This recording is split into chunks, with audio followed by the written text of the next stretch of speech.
সবাইকে স্বাগত জানাচ্ছি আমাদের হাতে থাকা সর্বশেষ আন্তর্জাতিক সংবাদ ও বিশ্লেষণে। আপনাদের সাথে আছি আমি আমির হামজা।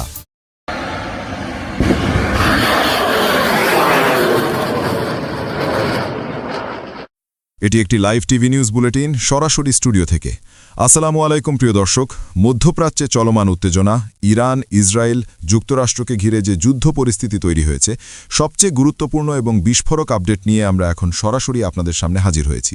অত্যন্ত উত্তপ্ত, অত্যন্ত নাটকীয় এবং বহু বিশ্লেষকের মতে এই সংঘাতের ভবিষ্যৎ কোন দিকে যেতে পারে তারও কিছু স্পষ্ট ইঙ্গিত গতরাতের ঘটনাগুলোর মধ্যে লুকিয়ে রয়েছে।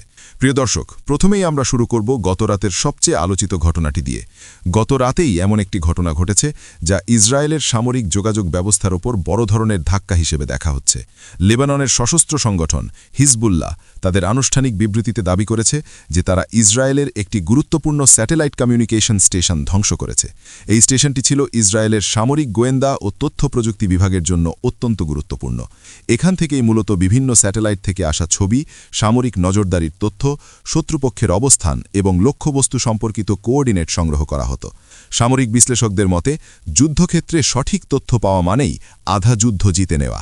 আর যদি সেই তথ্য প্রবাহে বাধা তৈরি হয়, তাহলে যুদ্ধের কৌশল পরিকল্পনা থেকে শুরু করে আকাশ হামলা বা ক্ষেপণাস্ত্র হামলার লক্ষ্য নির্ধারণ পর্যন্ত সবকিছুতেই সমস্যা তৈরি হয়। হিজবুল্লাহ বলেছে তারা যে স্থাপনাটি লক্ষ্য করে হামলা চালিয়েছে সেটি ইসরায়েলের কেন্দ্রীয় অংশে অবস্থিত একটি গুরুত্বপূর্ণ যোগাযোগ কেন্দ্র ছিল। এই কেন্দ্রটি বহু বিলিয়ন ডলারের প্রযুক্তি ও অবকাঠামো দিয়ে তৈরি করা হয়েছিল। এখানে বিভিন্ন satellite link, signal receiving system এবং ইলেকট্রনিক গোয়েন্দা নজরদারি ব্যবস্থা ছিল। গতরাতের হামলায় এই কেন্দ্রটির বড় অংশ ক্ষতিগ্রস্ত হয়েছে বলে দাবি করা হয়েছে। যদিও ইসরায়েলের পক্ষ থেকে আনুষ্ঠানিকভাবে ক্ষতির পরিমাণ সম্পর্কে বিস্তারিত কিছু বলা হয়নি, তবে বিভিন্ন সূত্রে জানা যাচ্ছে যে এই হামলার পর সেখানে সামরিক কার্যক্রম সাময়িকভাবে বন্ধ হয়ে গেছে এবং বিকল্প যোগাযোগ ব্যবস্থায় কাজ চালানো হচ্ছে। এদিকে একই সময়ে আরেকটি বড় ঘটনা ঘটে। ইরান ও হিজবুল্লাহ সমন্বিতভাবে ইসরায়েলের বিভিন্ন লক্ষ্যবস্তুতে ক্ষেপণাস্ত্র নিক্ষেপ করে। রাতভর আকাশে সতর্ক সাইরেন বেজে ওঠে, বিভিন্ন শহরে মানুষ আশ্রয়কেন্দ্রে ছুটে যায়। প্রত্যক্ষদর্শীদের বর্ণনায় জানা গেছে আকাশে একের পর এক আগুনের রেখা দেখা যাচ্ছিল। অনেক জায়গায় প্রতিরক্ষা ব্যবস্থা ক্ষেপণাস্ত্র প্রতিহত করার চেষ্টা করলেও কিছু কিছু আঘাত লক্ষ্যবস্তুতে পৌঁছায়। এই পরিস্থিতির মাঝেই আন্তর্জাতিক রাজনৈতিক অঙ্গনেও উত্তেজনা বাড়তে থাকে। বিশেষ করে যুক্তরাষ্ট্রের ভেতরে এখন ক্রমশ চাপ বাড়ছে। যুক্তরাষ্ট্রের এক প্রভাবশালী সেনেটর প্রকাশ্যে সামাজিক মাধ্যমে এমন একটি মন্তব্য করেছেন যা পুরো পরিস্থিতিকে নতুন করে আলোচনায় নিয়ে এসেছে। তিনি সরাসরি মধ্যপ্রাচ্যের কয়েকটি দেশের ভূমিকা নিয়ে প্রশ্ন করেছেন। তার বক্তব্যে স্পষ্টভাবে হতাশার সুর শোনা গেছে। তিনি বলেছেন যুক্তরাষ্ট্র এত বড় সামরিক অভিযান পরিচালনা করছে, এত ব্যয় করছে, অথচ আঞ্চলিক মিত্ররা যথেষ্ট সক্রিয়ভাবে অংশ নিচ্ছে না। তার এই বক্তব্যকে অনেক বিশ্লেষক যুক্তরাষ্ট্রের অভ্যন্তরীণ রাজনৈতিক চাপের প্রতিফলন হিসেবে দেখছেন। কারণ যুদ্ধ যত দীর্ঘায়িত হবে ততই ব্যয় বাড়বে, ঝুঁকি বাড়বে এবং জনমত প্রভাবিত হবে।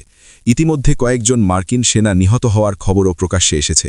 যদিও সংখ্যা খুব বড় নয়, কিন্তু প্রতিটি মৃত্যুই রাজনৈতিকভাবে বড় প্রশ্ন তৈরি করে। এই পরিস্থিতিতে মধ্যপ্রাচ্যের কয়েকটি দেশ নিজেদের অবস্থান নিয়ে খুব সতর্ক হয়ে উঠেছে। তারা সরাসরি যুদ্ধের অংশ হতে চাইছে না, কারণ ইরান ইতিমধ্যে দেখিয়ে দিয়েছে যে তার ক্ষেপণাস্ত্র সক্ষমতা শুধু দূরপাল্লার হামলা চালানোর জন্য নয়, বরং প্রতিবেশী দেশগুলোর গুরুত্বপূর্ণ অবকাঠামোকেও লক্ষ্যবস্তু করতে পারে।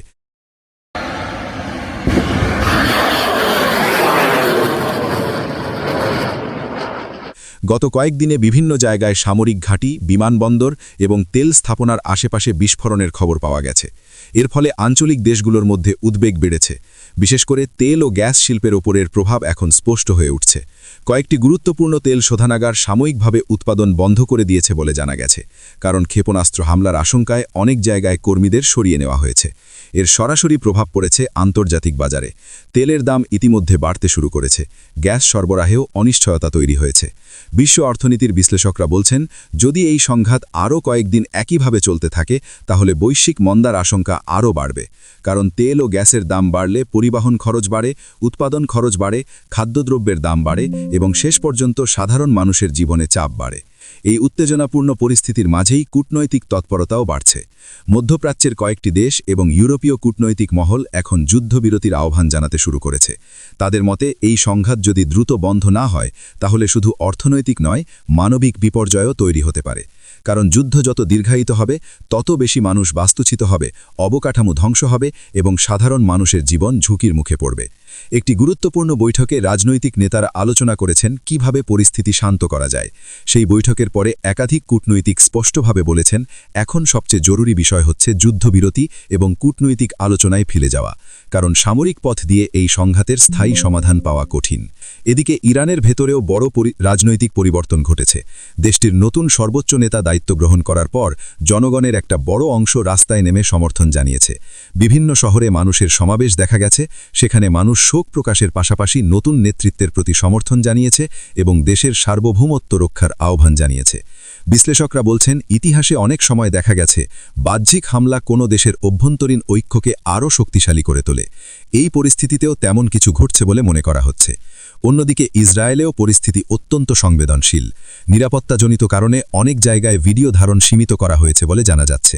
সামরিক স্থাপনার কাছাকাছি এলাকায় নজরদারি বাড়ানো হয়েছে, কারণ কর্তৃপক্ষ চাইছে না যে গুরুত্বপূর্ণ সামরিক তথ্য বা ক্ষয়ক্ষতির ছবি দ্রুত ছড়িয়ে পড়ুক।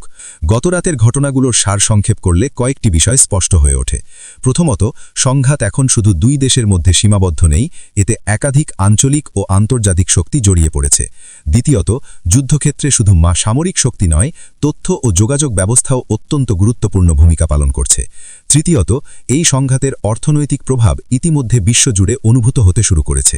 প্রিয় দর্শক, পরিস্থিতি দ্রুত পরিবর্তন হচ্ছে। প্রতিটি ঘণ্টায় নতুন তথ্য সামনে আসছে। আমরা আমাদের সব সূত্র ব্যবহার করে আপনাদের কাছে যাচাই করা তথ্য পৌঁছে দেওয়ার চেষ্টা করছি। এই ছিল গত রাতের বড় বড় আপডেট এবং তার বিশ্লেষণ।